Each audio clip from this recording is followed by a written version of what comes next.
You're very welcome to the Irish Political Roundup with me, Roisin the Cleric. And me, Paul Brophy. Paul, this week we are talking about neurodiversity. Yes, we are for sure. And we're delighted to be joined by our panel this evening.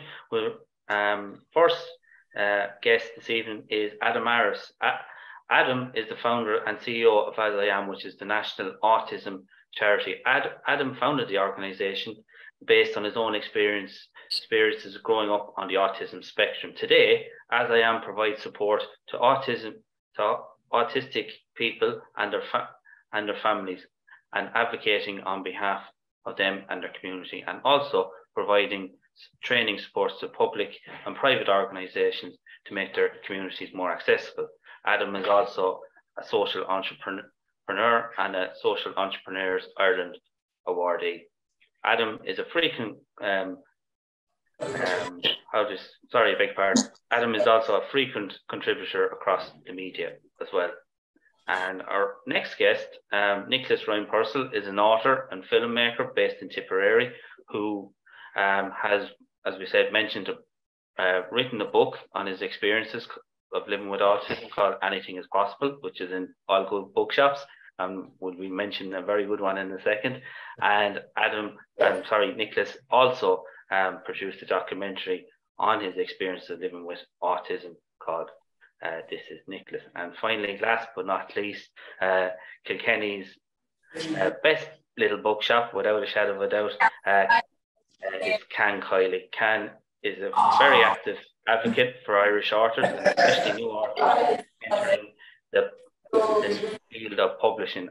Can also stocks a wide range of books on a range of subjects, including neurodiverse subjects such as dyslexia, dyspraxia, autism, and much more. You're all very welcome to the programme. Thanks for having us.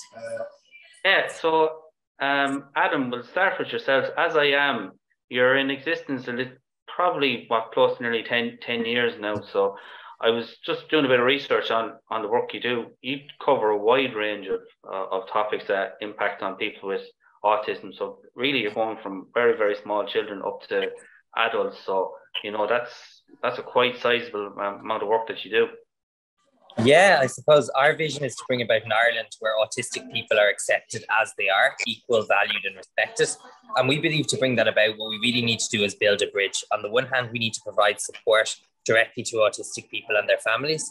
And on the other hand, we need to build capacity within the community to better include autistic people. Because so many of the barriers actually come from society not understanding. Maybe 3% of the population in Ireland has an autism diagnosis or is autistic, but the reality is that maybe 97% aren't. And that means there's barriers in communication, in predictability, in the sensory environment, and also in the judgment and attitude of others. So we provide a wide range of supports across Irish society. And that includes, for example, a national autism information line, which people can reach on 0818 234 234, and a range of support groups for both children and adults. This year, we'll provide supports to an estimated 6,000 people. Wow, that's absolutely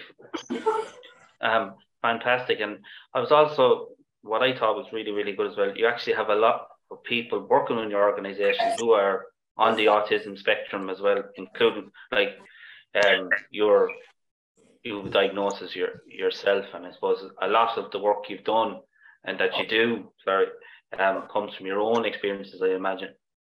Well, for me, the lived experience is the most important thing. Certainly, As I Am was very much born out of that sense of when I was a teenager, I thought there was nobody who had the same experience as I did. And there's it's funny because yes, awareness has increased in Ireland in recent years, but there's still a lot of stigma. And particularly when you're a young person, people can be very reluctant to share their experiences or to talk about it. And that was how As I Am was born. It was really a website, a place where people could come together, could blog to share about their experiences. So that lived experience is at the heart of everything we do. And at any given time, about half of our team, so we've 27 on the team, approximately half at any given time are autistic or neurodivergent. And really what we're all about is putting the voice of autistic people at the centre. Yeah, and I'm sure they bring, not only do they bring that that lived experience, but also have when you're neurodiverse, you have a certain skill set that that if utilised properly can be quite phenomenal to any organisation. And I mean, one of the big challenges is we have a community like the rest of society in many respects, with a broad range of talents, abilities, interests, work requirements, but 85% of autistic people are unemployed or underemployed. And that obviously has a major impact on the health and well-being of autistic people and our families, but it's also a huge loss to society. We need people who think differently. And, you know, that's how companies innovate. Public services need to reflect the communities that they serve. So what we're working really hard through our new employment department within As I Am is by 2025, we're working to create 1,000 jobs for autistic people. That's very disappointing, the high rate of unemployment, that people and even like big, large companies are not seeing the really amazing skill sets and strengths that anybody with autism can contribute to their companies. Absolutely. And I think this is important because we've seen a huge change in education in recent years. And don't get me wrong, we've a long way to go. But we do have a point now where 86% of autistic people are either educated in the same classroom as everybody else or in a special classroom within the mainstream school. But what we need to make sure is we're seeing a generation of people age out of school now. And that same inclusion needs to be reflected within the community. And I think the reality is, you know, we spend a lot of time in As I Am designing autism-friendly practices. So, for example, we have an autism-friendly towns program where we train up communities to be more inclusive, from the GA club to the Garda station. But I think that the challenge is, if I was asked to design something that wasn't autism-friendly, I would design the typical job interview, because it's all about answering abstract questions, dealing with the unknown, and building rapport with strangers. So straight away, you're putting up barriers for people just because people think and communicate in a different way. And that's really where we need to see change. Absolutely.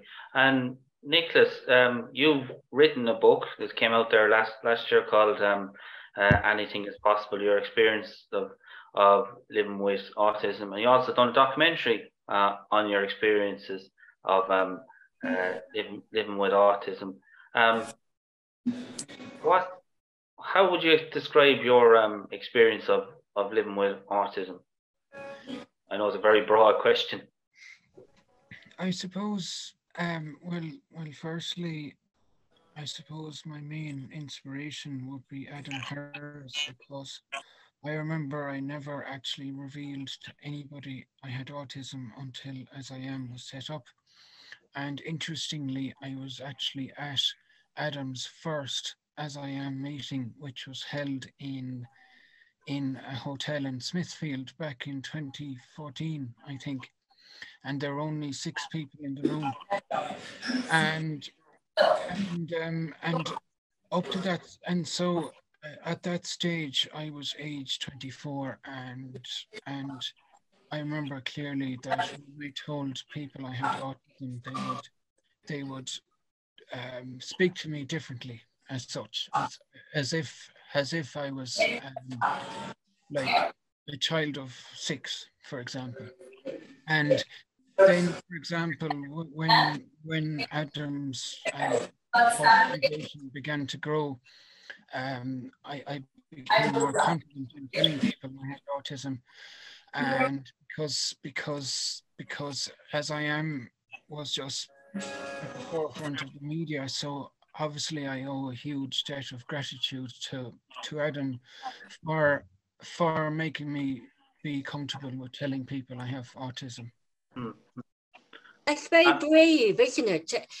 And it must be very brave to actually speak out and sort of say, I'm living with autism, especially when you've never said it before. And yeah, it's funny, before 2014, I would actually never tell anyone I have autism because like, for example, people would kind of look at you differently, saying, but you don't look like you have autism. So it's amazing. It's amazing how As I Am has made me feel more comfortable with putting my message out there. And in fact, Adam got me to speak at one of his conferences back in 2019 about my documentary film, and it was actually quite extraordinary that most of the attendees to one cinema in Dublin were mostly attendees from that conference. So I have to say that as a result of SIM's work, I then began to make a documentary film about my experiences with autism.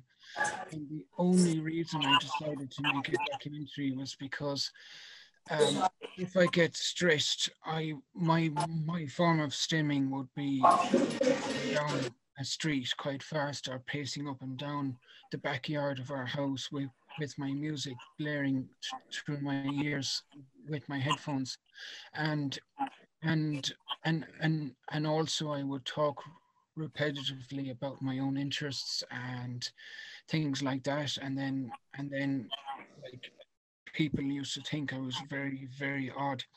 So therefore, I decided to make the documentary film to actually prove who I really was, that I wasn't some sort of fool. And anyway, the documentary film was released in 2018 and it ended up screening in 28 Irish cinemas Fantastic. across the country. And I really have to say that people's perception of autism completely flipped once that documentary came out. People began to respect me more. People began to really show my worth more, and it was thanks to making the documentary that people just understood me more.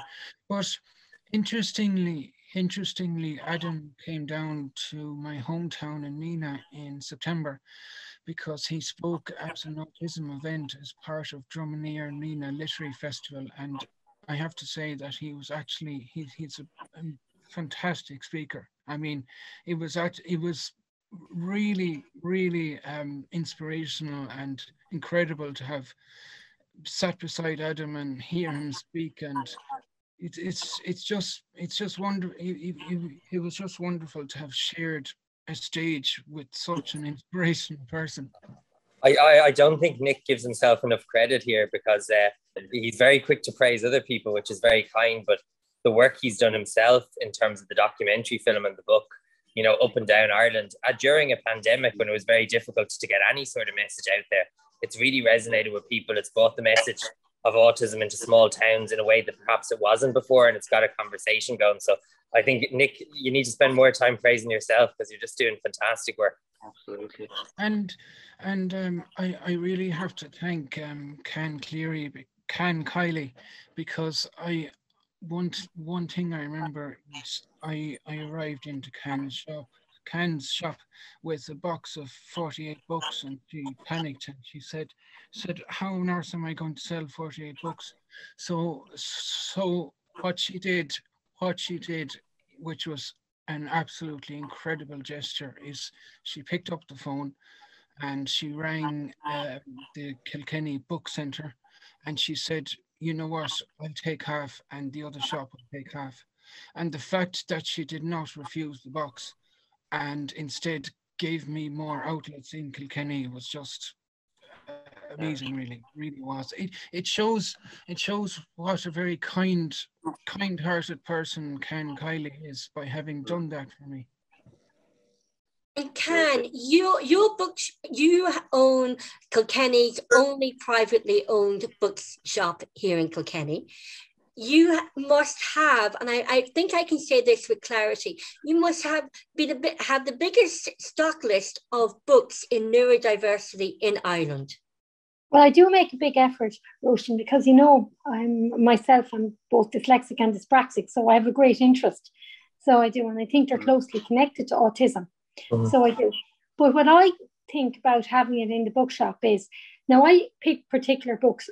A lot of the books on autism are actually very difficult to read because they're very academic.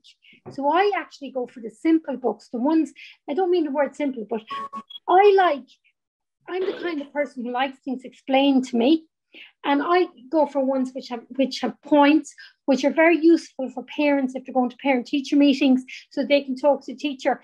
And I think my customers really like the way it's in the bookshop, along with all the popular books like Dogman and Wimpy Kids, and it makes them feel very normal. So they do. And I'm a great believer in that. I'm shocked that, sorry for cutting a I'm shocked to hear that the stigma is so huge, the social stigma. And do we have to change what you are doing, Adam and Nicholas and Can, is change that social culture narrative here in Ireland about autism? Absolutely. I think there's a huge amount of work to be done. You know, there's a reality that I think people are afraid to talk because, as Nick said, they're worried about being treated differently. And of course, it's chicken and egg situation. When people don't feel confident to share, then they can't access support. Then that stigma is perpetuated onto future generations. What I think we do know about is when we talk openly about autism, it can have a huge impact. You know, I often think we moved towards inclusion in Ireland in a very Irish way, which is we moved people into the community, but we decided not to talk about it. And that never works. And just to give you one example, we started a project in Dublin City University to support it to become the world's first autism-friendly university. And when we started that project in 2018, there was just over 30 students who had disclosed their diagnosis. This year, it's over 100. So just from actually having a project that's consistently communicating that it's okay to be autistic. And that was a project focused on students, but one of the byproducts has been 11 members of staff coming forward as well. So when we communicate positively about autism, we help to break that cycle, and then we bring forward ambassadors who can inspire other people, because to be it, you have to see it as well. Therefore, creating a proactive mindset with people who are having the lived experience of living with autism, and it gives them that self-confidence to verbalize it. Roisin, can I make a comment there, please? They did mention it already. They mentioned that about how we're missing out in the workforce, not having. Yeah. A lot of autistic children are extremely bright. So they are. And anybody that I know, maybe who've had difficulties, and I know that they're autistic, it's actually something I've always thought been a great shame and such a waste to actually be wasting these talents. Because like what you said, the strengths and the attributes, yeah. Like many people who have we're just talking about autism and dyslexia, the whole lot are very creative, just like what Adam has set up as I Am. So that's a very creative and creating a platform. Okay. Nicholas, you wrote, presented and produced a documentary and a book. That is so creative. But also, what I'm reading is the problem-solving skills that anyone living with autism has is not being used. And it's funny. I'd love to touch on the employment sector because when I came out of college in 2012, I graduated with a diploma in TV production. So I just put myself out there, and I think I went for about 8 or 10 job interviews, and one of them I was absolutely convinced I'd get, and every single email has read, "Thank you for coming, but we are not offering you this position." But I have to say now that I'm considering joining a government sector, and I've only decided to actually join this particular government sector because the people within that particular sector have been very inclusive and very supportive towards me. And interestingly, I applied for this government sector back in February. And to actually get into this job, you have to do an entrance exam. So it was a 3-part exam, but I failed the maths section by just 3 points. And therefore I got knocked out of the competition completely to get into this job. So what happened anyway is I was absolutely determined to join this particular sector. And I wrote a 2-page strong-worded letter saying that you mention you're inclusive, but you're not. You said on your application form that you'd provide a reader, and you didn't give me a reader. and I also said that I got math grades, but the mathematics were the equivalent of higher level leaving certificate. And anyway, I asked at the bottom of the letter then, is there any other way of joining? And so I was very persistent not to give up. And that's a big strength of autism, is determination, focus, not giving up. And one day I got a phone call from the headquarters of this government sector offering me to apply for an internship program. And there's no exam at all for the internship program. There's only an interview. And luckily, I think it's all thanks to Adam's work, is that this this internship is actually designed only for people with disabilities who actually find the traditional route much harder. So anyway, during that phone call with headquarters of this government sector, they actually told me that you sound very enthusiastic, and they were very sympathetic of the fact that I found the maths part of the exam just impossible. And do you know one thing they told me? We would be very foolish if we did not take you on. So I was thrilled to hear that. And I got an email on Monday this week confirming that interviews for this internship position commence in early December. Right. Wish you the very best of luck with that, Nicholas. I know everybody here will be rooting for you. And just going back to, you wrote the book, Anything is Possible, during lockdown. As to say, we all have a book in us. How did you find that whole experience of writing a book? I know we spoke before about it, that, you know, there was you know, your mum and your former English teacher in school, you know, they were a massive help to you while you were working on your book, Anything is Possible. It's funny. It's interesting because my weakest point of writing the book was actually my very bad grammar, and my editor had this absolutely massive job of fixing all the grammar in my story. So so that was probably the toughest part of it, because I'm a creative person. So so the patience that my family and my editor on correcting the grammar was just phenomenal. But I have to say that writing the book itself was very therapeutic, because I have battled depression. I had battled depression for 20 years, and writing the book was a tremendous healer. I've learned since that the only way to actually move on from past events is to actually revisit how that particular event actually affected you psychologically and emotionally.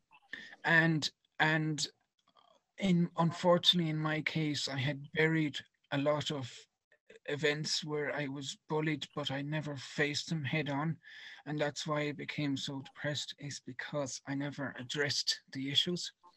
And therefore, the writing of the book really helped me to address the issues, because I was forced to go right back into my early childhood and learn where kind of everything went downwards as such. But then, the end of the book is very positive, obviously, because of making the documentary and getting all the awards in Los Angeles for my first documentary, and then in London for my second documentary. So writing the book was a tremendous healer to both, first of all, to address the issues from the past, but also to help me move forward. And I've been absolutely astounded by the reaction that I've got from people.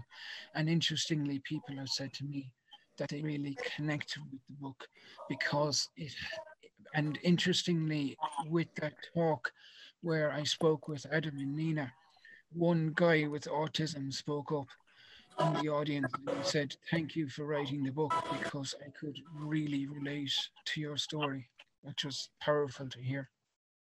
Um, And Adam, if I could come to you with a question, from your experience and what you're listening to people living and experiencing autism and families, do people living with autism suffer with maybe them through the stigma of Irish society, low self-esteem, lack of self-confidence? Absolutely. Absolutely. I think if you just look at some of the statistics around autism, they tell a very telling story. So we already spoke about unemployment. Autistic people are also 4 times more likely to experience loneliness and 9 times more likely to die by suicide. Over half of autistic people will be bullied during their time in school. And they're very grim statistics, but the reason they're important is to get a diagnosis of autism, you don't have to be unemployed or bullied or unhappy. That's entirely our choice. And it comes from how we respond to people who are different and how I suppose we value people who think differently. So I suppose as a result, that has a huge impact. And I think there's a message here as well that this is obviously devastating for autistic people and our families, but it has a deep social impact as well. We've talked about the loss of skill, and we also need to recognize that there's a cost to exclusion, because we have people across the country who want to have friends, who want to be participating in their community, who instead are sitting at home, who are dependent on the state, who are having to access mental health services, all because people aren't provided with the right support at the right time when they're younger, and because our communities don't have a good enough understanding. I should emphasize, I think people want to learn more, but I think we need to make that happen a lot quicker. Every year we do an attitudes to autism survey. So we poll a representative sample of 1,000 Irish adults. And what that shows is, over 80% of people are now aware that autism exists, but just 40% of people think they have a good understanding of autism. There's also realities on the ground that people will say they're inclusive until you kind of scratch just beneath the surface. So you'll see, for example, when you talk about, well, would you work with somebody who's autistic? Or, do you think somebody who's autistic who gets overwhelmed in school shouldn't be bullied? Sometimes people get more hesitant when some of these accommodations require change on their own front. We also issue an autism ID card. So that's a card people can use to advocate for themselves in public. It was very useful, for example, during the pandemic, where we would have had some community members who maybe had to go to a particular beach every day to maintain their routine. And the Gardaí recognised this card and enabled that to happen. But I mean, we do a poll every year of the card holders to find out what life is like in Ireland if you are autistic. And for example, 27% of people said they didn't feel safe in their community. Over half of people felt that the healthcare system wasn't accessible. 90% of people felt that their community didn't understand enough about autism. So we have the awareness and we have the willingness. We have to bridge that into understanding and action. Absolutely. And Adam, they say if you've met one person with autism, you've met one person with autism. As you said, it's a very broad spectrum, but it impacts on people very differently. But there are certain things that, that autistic people have. One of them is a lot of it's about kind of planning and predictability and stuff like that. So that would be kind of one of the main kind of traits that would say it would be kind of across the board.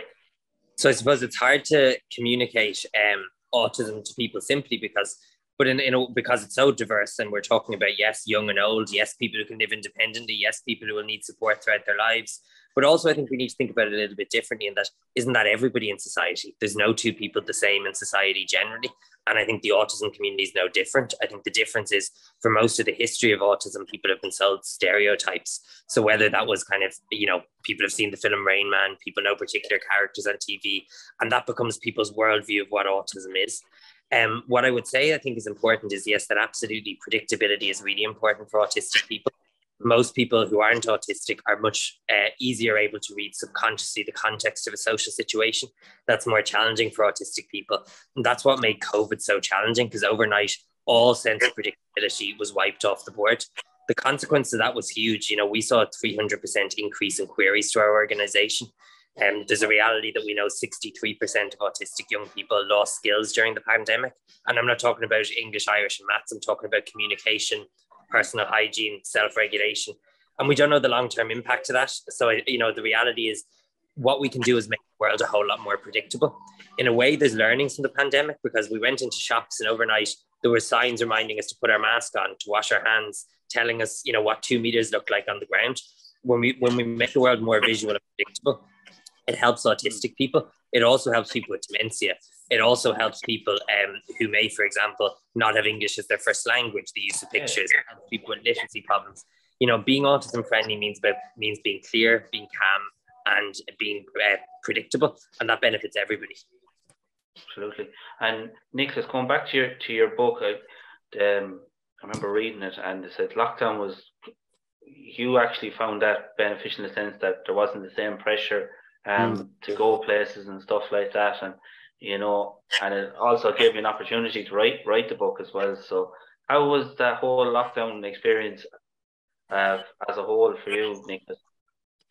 I remember the day very well when the Taoiseach Leo Varadkar announced that all the legislation closed, all public transport had to be closed down, and I remember that day.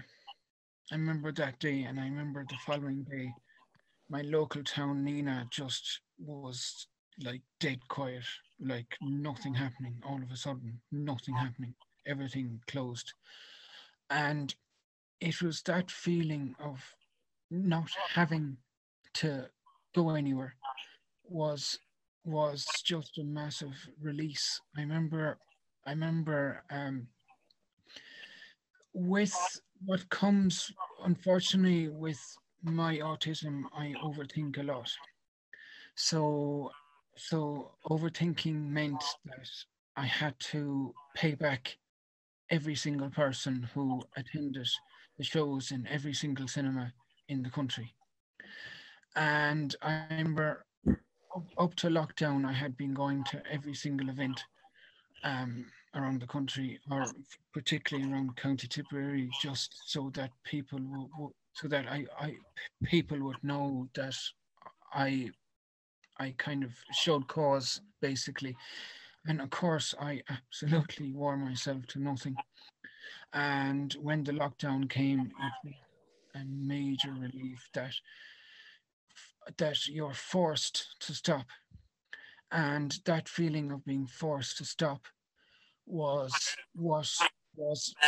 if that feeling actually helped to open up my memory, and then and then I went into this really calm state about 6 days later, and it was in that calm state that I began to reflect on my past, because suddenly my body could stop and I had time to think, and that's what inspired me to write the book. Was I had so much time during the lockdown. And I have to say, Paul, that you've interviewed me a lot on the show, so I'm obviously grateful for that. I'm obviously grateful for that. And if I could ask you, Nicholas, you know how you said, you know, about the stress and the anxiety and, you know, and like quieting the mind. I'm curious to find out, how did you get that strategy of sort of calming yourself and quieting your mind to reach that calmness? That's a great question, Roisin. It's a very good question. I remember I took several deep breaths in, and then I began watching movies on Netflix, and it was the idea. I was living in my local town at the time in a shared apartment, and the idea of no traffic passing, no people passing, everything so quiet.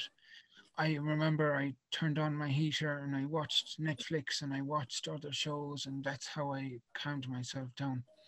And I must tell you something as well, that after I failed the government sector exams, I actually went about to seek counselling, and I made that move myself to actually see a counsellor, because I just wasn't calm really myself. It's funny, when everything started to open after the lockdown, I began to get all nervous and all uptight again, because suddenly the world started to move again.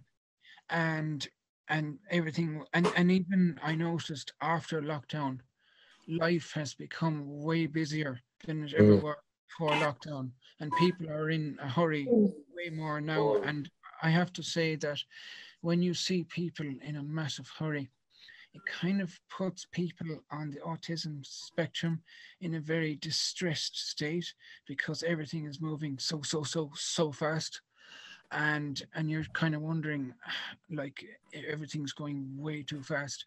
So I actually seeked counseling therapy myself, and I went to 11 sessions to a counselor, and it was life changing.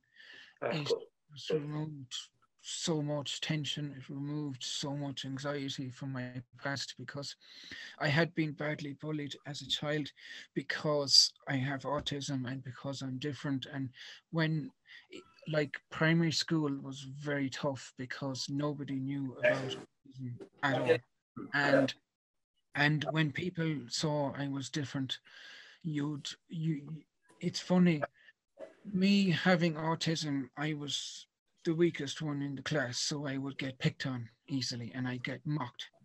And interestingly, that same level of bullying happened in 2021, where I was massively bullied by people in my local town. And I used to get phone calls impersonating the Gardaí and wanting to arrest me. And that was absolutely terrifying to get those phone calls. Like, I used to get a phone call saying, "Oh, hello, I'm Sergeant whoever, and I'm ringing you from the Garda station, and we're looking to arrest you." And of course, I went completely numb, like completely numb, because that's the last kind of phone call you want to get. So I remember when I was a child, the exterior stone wall in my school playground was my safe place, because I used to grab my hands onto the wall and lean back against it, and it was like me leaning against my mom or my dad or my sister. That's what the wall felt like. It felt like my safe place, that I felt comforted. But interestingly now, my safe place is the public office in a Garda station, because the Gardaí put a stop to all of this awful abuse I was getting. And now anytime I go into a Garda station to ask for help, they just take they just have this incredible skill to understand people with autism. They just took a massive weight off my shoulders, and therefore the Garda station public office is now my safe place. Nicholas, what I heard you say was that you failed the interview. Maybe you didn't fail the interview panel and the process and structure of the interview failed society. Not just you, but they failed society. And you're not different. You are just wonderful. And we're all different. We're all unique. We are all individuals. You're not different. You are, I'm thinking of my own son and my own kids. It's terrible when someone says when they have autistic, they're autistic, that they're different. We need to change that, that someone feels different from other people. That makes me so sad. And I have to say, I have to say that a lot of people might disagree with the Gardaí because of the things they do, like putting fines on cars and all that kind of thing. But I remember one of the most amazing things that the guards ever did for me is I'll give you an example, if you don't mind me sharing. Is I remember one day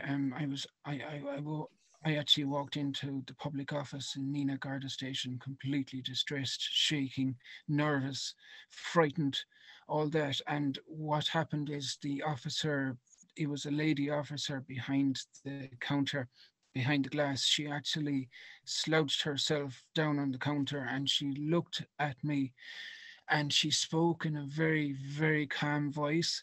And she said to me, "Nicholas, you're in a safe place now talking to us.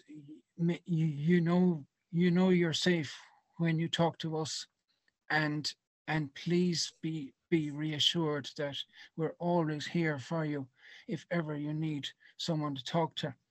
And the fact that she spoke in a really calm, soft voice, the Garda officer, and the fact that she said, don't worry, you've done nothing wrong. There's just horrible fools out there that just love making fun of people who, and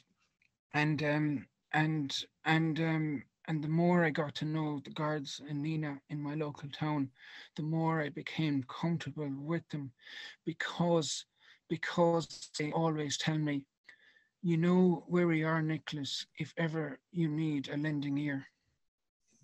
Very good. And I suppose, Adam, in Nicholas' story there, it's shown the good side and the bad side of lots of things that you would see on a daily basis in your work with As I Am. And do you think the education and the education system has a big role to play in regards tackling a lot of these issues that people with autism face?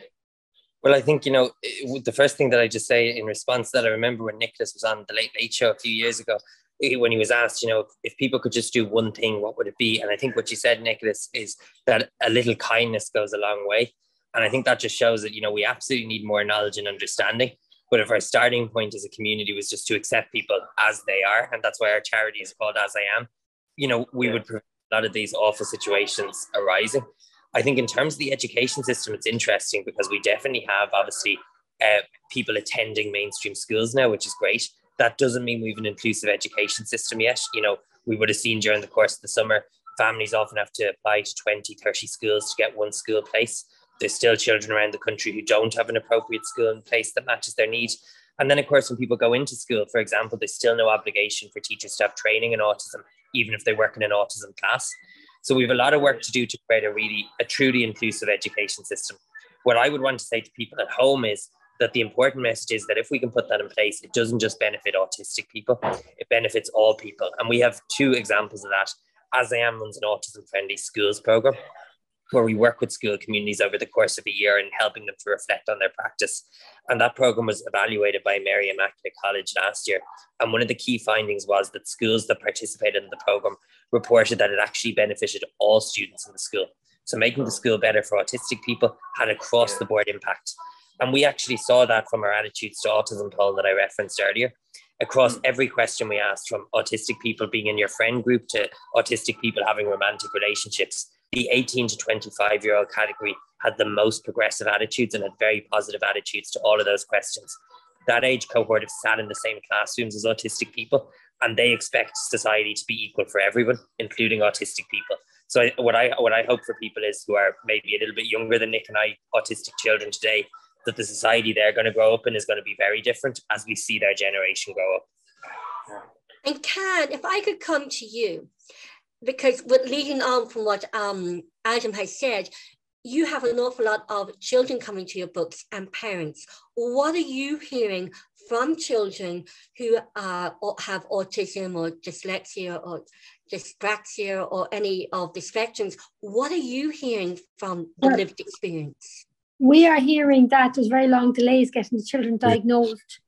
So they're finding that very stressful. So we are also finding that I think in the beginning as well, a lot of the parents find the diagnosis quite difficult.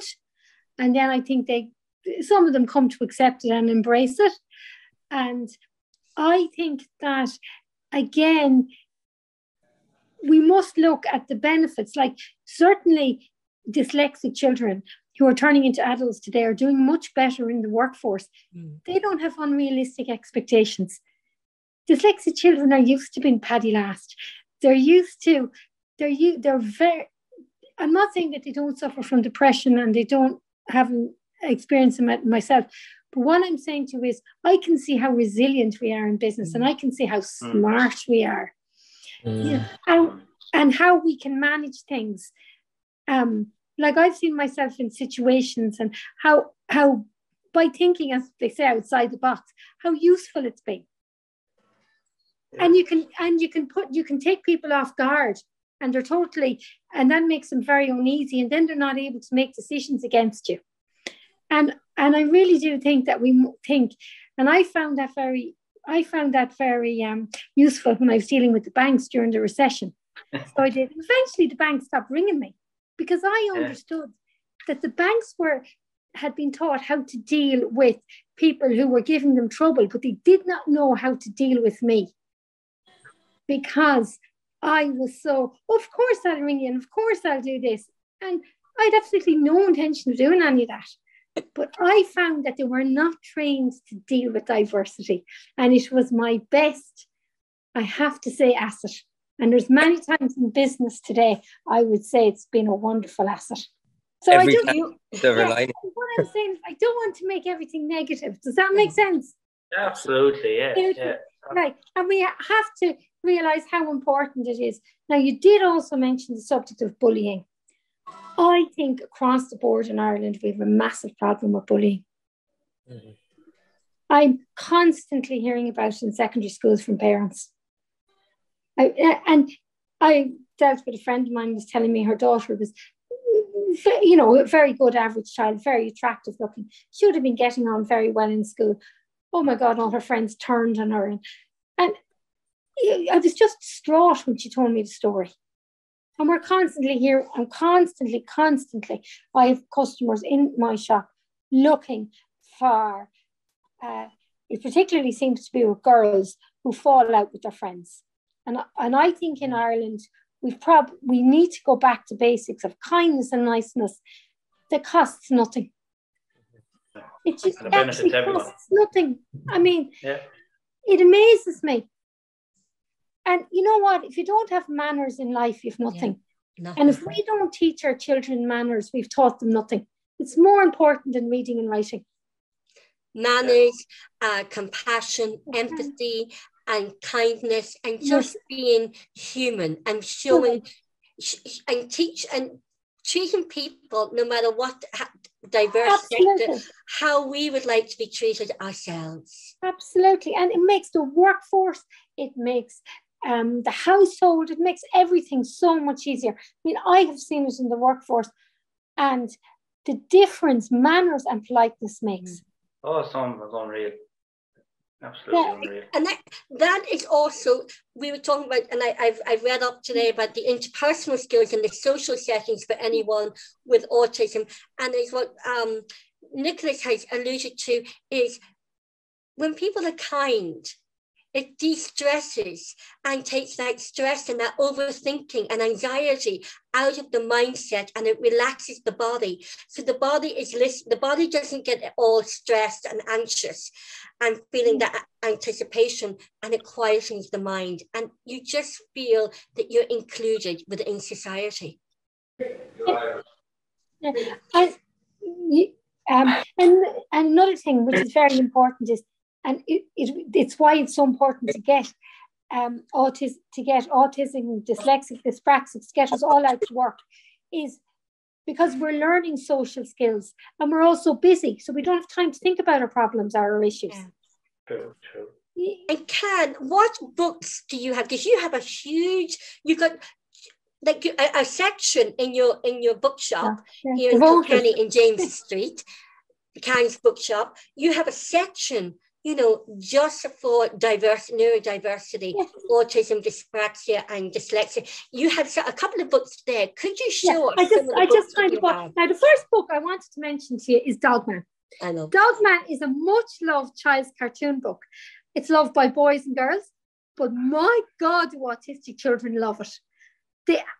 I actually only discovered it during the lockdown when I was on the phones, and we had these little small samples of Dogman, and I used to put them in the bags just to cheer people up.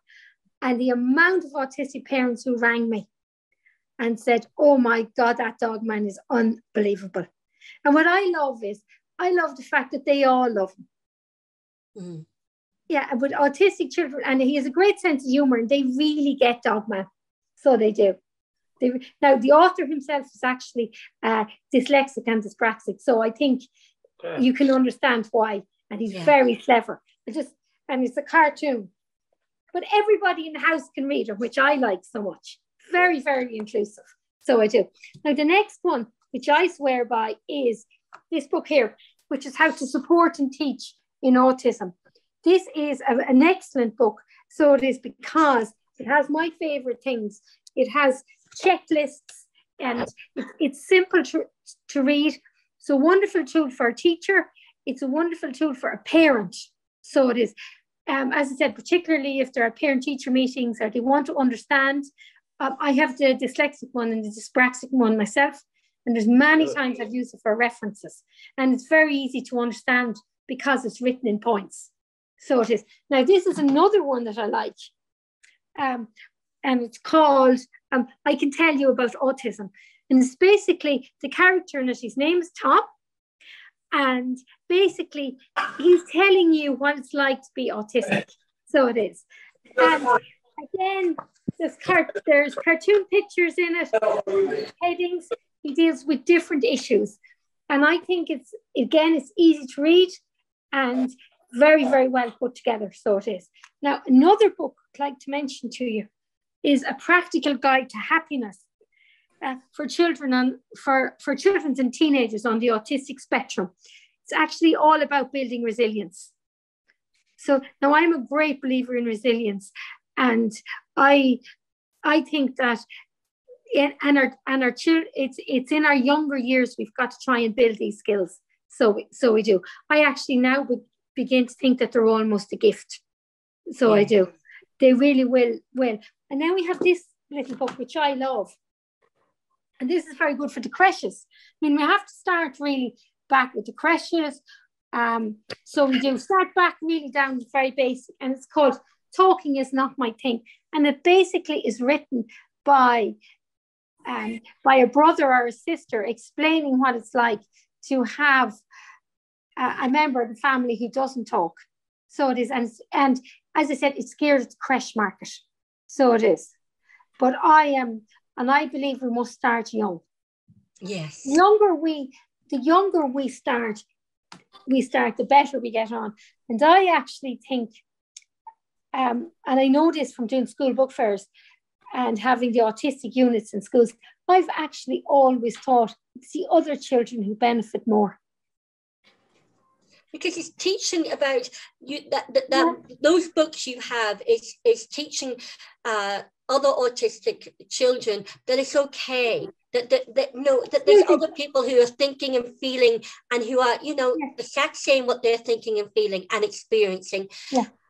Resilience is overcoming obstacles and getting back up in the morning and saying, I can do this.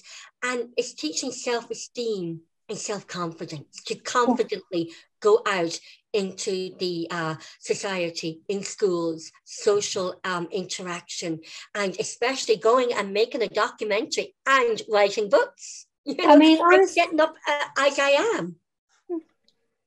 I mean, what an achievement, boys. And I actually feel very honoured to actually be in your presence today. That's what I have to say. It is. Thank you very much. I think Paul and I are just like I was absolutely delighted, Adam, when we knew we could get you on, because I'm a huge admirer of the work you're doing, and anytime I've seen you contribute on any media outlet, I've always been very, very impressed, and I think you're a fabulous advocate for people with autism. And you, Nicholas, I'm absolutely astounded and honoured to have you here as well. You're doing your book and your documentary, you've really, really shined an important light, and things like that, Adam, they are going to, having those resources there, they're so important for not just people with autism, but the society as a whole. And I think, thank you to you guys for shining a light on this as well, because I think the challenge for us is to not just be talking to each other. It's, we have to put this to a mainstream audience, and in the same way we talk about lots of other forms of diversity, it just has to be out there in the mix as well. So I really appreciate you having us on today. It's great. And I just want to thank Kiely. Kiely gave me massive, she gave me tremendous marketing advice in my book. And I remember Kiely spending about half an hour on the phone to me, advising me how to market the book. And it was thanks to Paul who introduced me to Can, because I just learned so much from Can of how to market a book. So you were a good student, Adam. Or sorry, you were a good student. He had a very good teacher. Yeah. See, Very good teacher. You know, what I'm hearing is, you know, from everybody tonight is we're not championing people living with diversity enough here in Ireland. And I'm really saddened to think that, you know, the people living with autism feel different within our society, within our culture, but especially within our communities, within our local schools, and within the workplace. You know, I think that's a sin. You know, I know up north we say everything's a sin, but that's a pure sin. You know, that is happening. And I know I'm speaking for Paul, we're both on the same page with this. We really want to keep this conversation going because, you know, Irish Political Roundup is not just about speaking to politicians. It's also a platform where politicians listen to see and hear what ordinary people are saying within our communities. And that's politics at grassroots level. Absolutely. You know, and Adam, you know, when you think what the three of you, Adam, what you're doing in creating the platform as I am, wow, you've given that freedom. You have given relief, freedom to how many people living in Ireland? I don't know the statistics, you don't know, of how many people who are even registered as autism or on the spectrum. You've given them peace of mind, relief, self-confidence. You've lifted their self-esteem. You've given them a voice. Thank you very much. And I think, you know, that's what it's all about. I think we can remove so many of the barriers if actually sometimes we talk less and we listen more. And I think autistic people have a lot to say. And that doesn't mean it's always communicated in words. It's communicated in a whole variety of ways. But if we can create the space to capture and platform that voice, and if we listen to it, I think we can go a long way to reducing some of the barriers that are out there. And it's been a privilege to create a platform for people to do that. And obviously we're only getting started because, you know, the reality is, you mentioned even the idea of how many autistic people are there in Ireland. We don't even have a census question on autism. We're really only operating on prevalence data. And there's so many people in our community who, when they were a child, autism wasn't widely understood. And they're only maybe now coming forward for an adult diagnosis. Not everyone can afford one of those. You can only get them privately. Yeah. You know, why is there so few autistic people diagnosed within the traveller community? You know, where are the supports for autistic people, for example, in direct provision or who are coming into the country from Ukraine? So there's a lot of work to be done to understand the diversity of autism and to really make sure that every autistic person is heard and understood as well.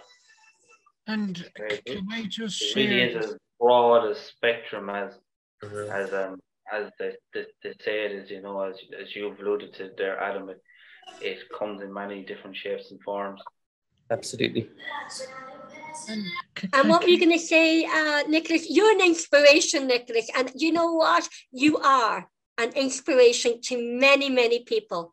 And I just want to share, I just want to share the positive strength of having autism is focus and determination, because I find that people on the spectrum have a very high focus on tasks. Like, for example, I love finding all the details. I love doing everything until I actually find the answers. So that's a really positive strength of autism, is the ability to focus. And also determination to actually get an answer to something and not giving up. I feel they're the two strengths that have really helped me in life. And Can, you also are providing a platform with reading materials, and you're also providing a platform and a safe place and space for people to go in and say, have you any books? I hear you have books. And this is where platforms like I know we did it on the radio when I was in the radio. You were on all the time. We were talking about the books constantly. And through Paul now, still on community radio. And thank you for providing that safe space, because that's an inspiration too, and promoting books on autism. What I also like is,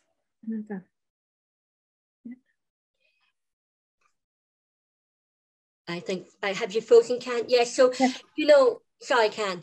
If you don't mind, I just like the way that the shop has everything in it, and that we have that area in the shop so that customers can come in and buy Wimpy Kids, and then they can have a look at the autistic books, and it normalizes everything. Yeah. And I really like, and I'm very proud of that fact. Well, we're running out of time, and as Can says, and I'm reiterating what Can says, it's an absolute honour and for Paul and I to be speaking to the three of you today, and we want to keep this conversation going. So if there's anything that we can do, and for my Confident Women Island YouTube channel, if we can do anything at all, please do get in touch, because we're going to keep this going and this conversation going. That's brilliant. It's been a pleasure. Thank you so much. Thanks, Can and Nick as well. And thank you so much, Paul and Roisin, for inviting me to speak on the panel. It's an honour to speak here this evening as well. It's our honour. Thank you so much indeed.